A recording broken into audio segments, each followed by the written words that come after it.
Hey, I'm Michael Harris, and this is my friend Raymond. And we were talking the other day about a really interesting thing that he did with a client. And just kind of want to like set the tone here. You told me that you work with somebody who thought they were cursed or Yes. that they had a cursed object. Yes, he had a cursed object that he wasn't allowed to get rid of. Aha. Okay. So I thought we'd just drill into this. I'm just going to let you like rock and roll. I mean, there are so many things that we can do with NLP and hypnosis. I just kind of wanted to get, your take on how you led him through the process. Okay, sure thing. Well, I guess we'll start with how I met him. He's a neighbor of mine. One day we just got to talking, we ran into each other, and he invited me inside to talk a bit more.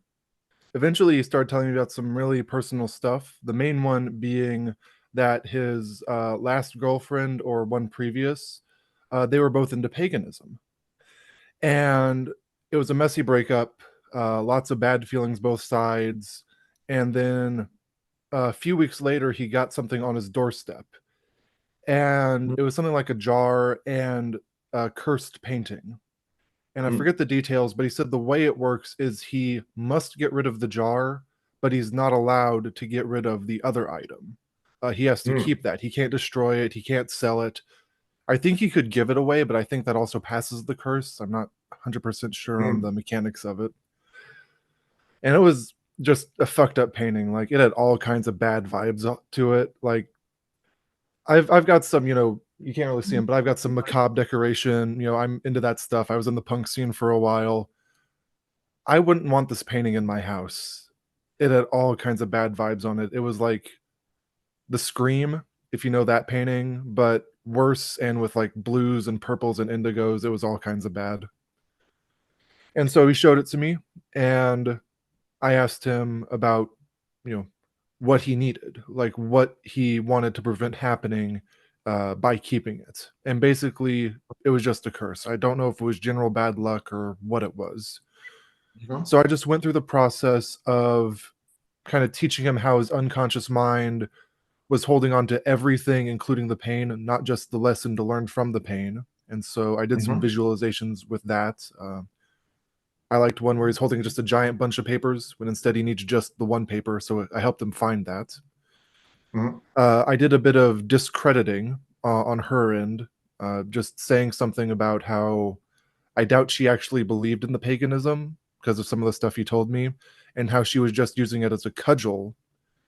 And from what I understand, the paganism side of things really needs you to believe in it for it to be effective on both mhm, sides. And so that helped discredit her.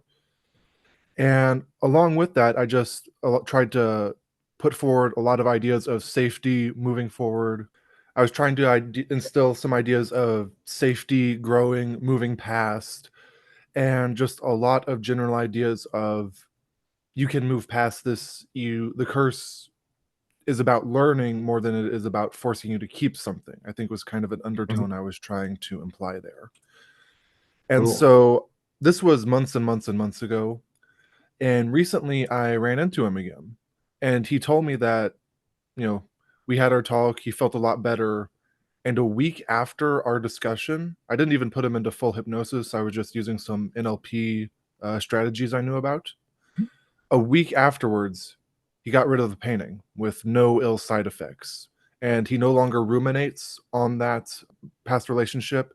He no longer has pain or hurt from it.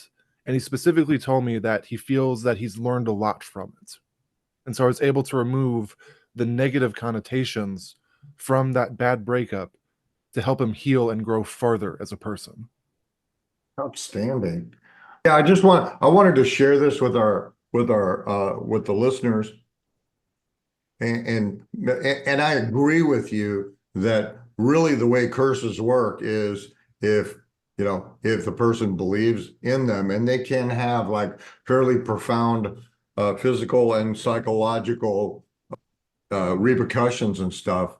I did, and we'll do this on a different video, but I'll just like give somebody a little teaser. I Mhm. actually worked with a guy one time who signed a pact with the devil.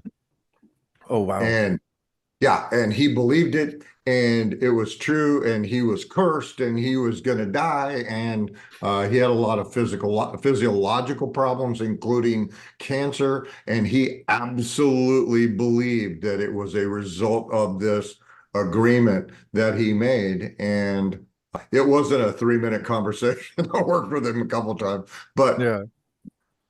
he was able to let go of that, and he's having a happy life, and he's healthy and employed and got married and lives out in the country and all of those wonderful things. But really wanted to thank you, Raymond, for coming on. This is just one of the people that's part of our mastermind. Maybe you should consider joining our mastermind. And I'll talk to you later. Thanks, Raymond. Thank you for having me.